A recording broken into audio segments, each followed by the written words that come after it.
वृद्धा पेंशन और विधवा पेंशन का महिमा मंडन कर रहे थे और वो राशि जो गिना रहे थे 1449 करोड़। अगर एक बार में इस राशि को सुनेंगे तो बड़ा बृहद लगेगा कि 1449 करोड़ 26 लाख बहुत बड़ी राशि है, लेकिन इस फिर ये कह रहे हैं कि 12 लाख लोगों को पेंशन दिया जाएगा। तो मान के चलिए उस राशि को अगर हम 12 लाख से डिवाइड करते हैं तो रिजल्ट आता है माफ कीजिएगा 1,44,926 और फिर उसको 12, चूँकि एक साल में 12 महीने होते हैं और बजट एक साल के आता है, फिर अगर उसको 12 से डिवाइड देते हैं तो रिजल्ट आता है 1,006 रुपये। यानी सुनने में क्या लगा 1,449 करोड़ 26 लाख, लेकिन जब उसको भाग देने लगे तो रिजल्ट कितना आया 1,006 रुपये। तो पेंशन तो वही है, 1,000 रुपये ही तो पेंशन है। लेकिन देखिए महिमा मंडन कैसा होता है, क्या बजट में दर्शाया गया 1,449 करोड़ 26 लाख दिव्यांग खुश, वृद्धा खुश, विधवा खुश। लेकिन जब उसको अध्ययन करते हैं, उसको भाग देते हैं तो रिजल्ट आता है 1,006 रुपये मासिक। वही तो है ही। तो इसलिए बजट में मैया सम्मान योजना पर विशेष फोकस रहा है, उसके अलावा कृषि पर फोकस रहा है। उसके अलावा अगर आप कहें हेल्थ पे बात की जाए, नए सृजन पे बात की जाए, युवाओं पे बात की जाए तो विशेष नहीं रहा। बाकी आप सबों का धन्यवाद।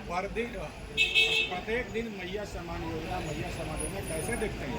देखिए हमें लगता है ये राज्य को विशेष दिन ये योजना टिक नहीं पाई, क्योंकि इसी बार क्या बजट में देखिए और पिछले बजट में जाके देखिए मैया सम्मान की योजना की राशि को जिस विभाग के माध्यम से सुपुर्द किया जाएगा बहुत ज़्यादा उछाल आया है परसेंटेज में। बाकी जो विभाग थे उनमें तनिक कटौती भी की गई है। तो ऐसा आगे भी आपको देखने को मिलेगा कि बाकी जरूरत विभाग है जैसे शिक्षा, स्वास्थ्य, श्रम नियोजन, उन विभागों में कटौती होगी और मैया सम्मान योजना जो सरकार की साख बन चुकी है उसे बरकरार रखने के लिए प्रयास किया जाएगा। धन्यवाद। एक सारी सरकार लगातार ओवरऑल अपना पीठ थपथपाते नजर आ रही है इस बजट में। देखिए ओवरऑल हम भी यही कहेंगे, जब तक आपकी कार्यपालिका क्रियान्वयन ठीक से नहीं कराएगी कार्यों का, तब तक आप कितना भी पीठ थपथपा ले कोई फर्क नहीं पड़ेगा। जैसे उदाहरण के लिए यहाँ सैकड़ों चेक डैम बनाने की बात कही गई है। चलिए ग्राउंड पे बैठ के देखते हैं। मैं अपने गांव को उदाहरण देता हूँ। 500 मीटर को हम लोग आधा किलोमीटर कहते हैं। आधा किलोमीटर में 3 चेक डैम का निर्माण हुआ है। एक भी चेक डैम से किसी प्रकार की सुविधा और लाभ लोग नहीं ले पा रहे हैं।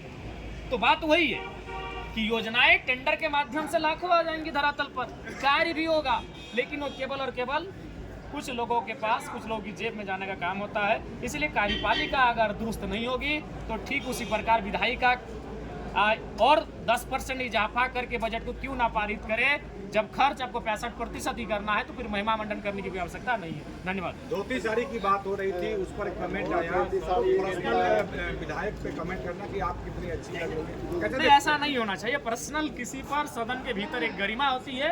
अगर आप बाहर कभी किसी मंच में भाषण में बोल दिए तो अलग बात है, लेकिन सदन में इस प्रकार मर्यादा रखना चाहिए। किसी पर व्यक्तिगत टिप्पणी नहीं होनी चाहिए।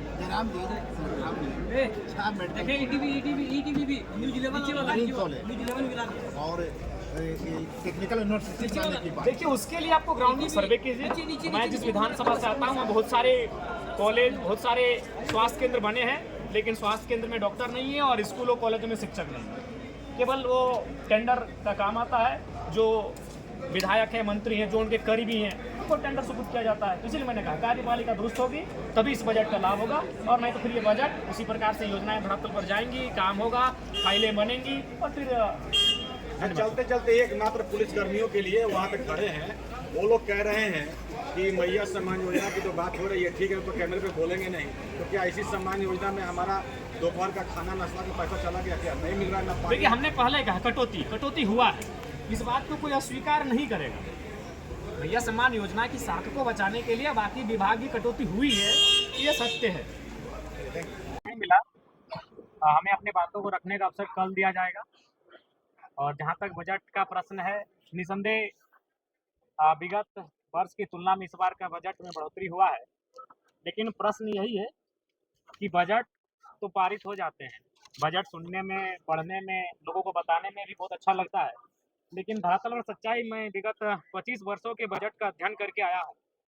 इस बार का व्यय चूंकि अभी तक प्राप्त नहीं हुआ है, 2023-24 में कुल योग था 1,41,498 करोड़। इसमें खर्च किया गया था 1,07,920 करोड़। उससे पूर्व प्रत्येक वर्ष का जो बजट है उसमें कुल योग, मूल बजट, प्रथम अनुपूरक बजट, द्वितीय अनुपूरक बजट, तृतीय अनुपूरक बजट, उसका कुल योग बजट का होता है। उस राशि और खर्च की गई जो राशि का अगर आप अध्ययन करते हैं तो हमें लगता है बहुत सारी राशियां छूट जाती हैं। तो सवाल ये होता है कि विधायिका यानी माननीय वित्त मंत्री महोदय, सरकार का बजट विधायिका के माध्यम से पारित तो हो जाता है, लेकिन कार्यपालिका अपनी शक्तियों का वास्तविक रूप से निर्वहन ठीक से नहीं कर पाने के कारण इस बार भी जो विगत वर्ष है वित्तीय, उसमें मात्र 65% हम लोग खर्च कर पाए हैं, जो कि काफ़ी चिंताजनक विषय है। और महत्वपूर्ण विषय, चूँकि हम लोगों ने मैया सम्मान योजना पर काफ़ी फोकस किया, चलिए अगर उसके नाते नारियों का उत्थान होता है तो स्वागत है, लेकिन कहीं ना कहीं युवाओं के रोजगार की बात कही जाए तो इसमें भी सरकार का स्टैंड साफ नहीं है।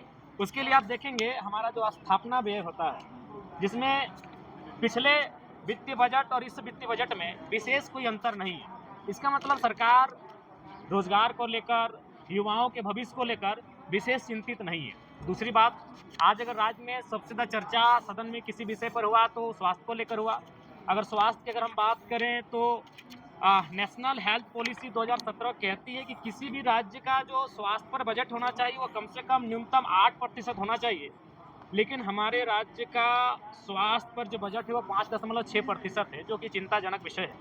मैं आपके माध्यम से लोकतंत्र के चौथे स्तंभ के माध्यम से सर्वप्रथम माननीय स्वास्थ्य मंत्री को ये संदेश दूंगा कि वो सबसे पहले प्रयास ये करें कि रिम्स के तर्ज पर, क्योंकि आज के दौर में रिम्स का वजन काफ़ी ज़्यादा हो चुका है, रिम्स के तर्ज पर कम से कम प्रत्येक प्रमंडल में एक अस्पताल का निर्माण हो, ये मैं स्वास्थ्य मंत्री को आपके माध्यम से संदेश देना चाहूँगा। और बिल्कुल स्वास्थ्य के बजट में कहीं ना कहीं कटौती है, जो कि नेशनल हेल्थ पॉलिसी 2017 भी कहती है कम से कम न्यूनतम 8% होना चाहिए, जो कि हमारी सरकार उस दिशा में फॉलो नहीं कर रही है। उसके धन्यवाद। मिला, हमें अपने बातों को रखने का अवसर कल दिया जाएगा। और जहां तक बजट का प्रश्न है, निसंदेह विगत वर्ष की तुलना में इस बार का बजट में बढ़ोतरी हुआ है, लेकिन प्रश्न यही है कि बजट तो पारित हो जाते हैं, बजट सुनने में, पढ़ने में, लोगों को बताने में भी बहुत अच्छा लगता है, लेकिन धरातल और सच्चाई में विगत 25 वर्षों के बजट का अध्ययन करके आया हूँ। इस बार का व्यय चूँकि अभी तक प्राप्त नहीं हुआ है, 2023-24 में कुल योग था 1,41,498 करोड़। इसमें खर्च किया गया था 1,07,920 करोड़। उससे पूर्व प्रत्येक वर्ष का जो बजट है उसमें कुल योग, मूल बजट, प्रथम अनुपूरक बजट, द्वितीय अनुपूरक बजट, तृतीय अनुपूरक बजट, उसका कुल योग बजट का होता है। उस राशि और खर्च की गई जो राशि का अगर आप अध्ययन करते हैं तो हमें लगता है बहुत सारी राशियां छूट जाती हैं। तो सवाल ये होता है कि विधायिका यानी माननीय वित्त मंत्री महोदय, सरकार का बजट विधायिका के माध्यम से पारित तो हो जाता है, लेकिन कार्यपालिका अपनी शक्तियों का वास्तविक रूप से निर्वहन ठीक से नहीं कर पाने के कारण इस बार भी जो विगत वर्ष है वित्तीय, उसमें मात्र 65% हम लोग खर्च कर पाए हैं, जो कि काफ़ी चिंताजनक विषय है। और महत्वपूर्ण विषय, चूँकि हम लोगों ने मैया सम्मान योजना पर काफ़ी फोकस किया, चलिए अगर उसके नाते नारियों का उत्थान होता है तो स्वागत है, लेकिन कहीं ना कहीं युवाओं के रोजगार की बात कही जाए तो इसमें भी सरकार का स्टैंड साफ नहीं है। उसके लिए आप देखेंगे हमारा जो स्थापना व्यय होता है, जिसमें पिछले वित्तीय बजट और इस वित्तीय बजट में विशेष कोई अंतर नहीं है। इसका मतलब सरकार रोजगार को लेकर, युवाओं के भविष्य को लेकर विशेष चिंतित नहीं है। दूसरी बात, आज अगर राज्य में सबसे ज़्यादा चर्चा सदन में किसी विषय पर हुआ तो स्वास्थ्य को लेकर हुआ।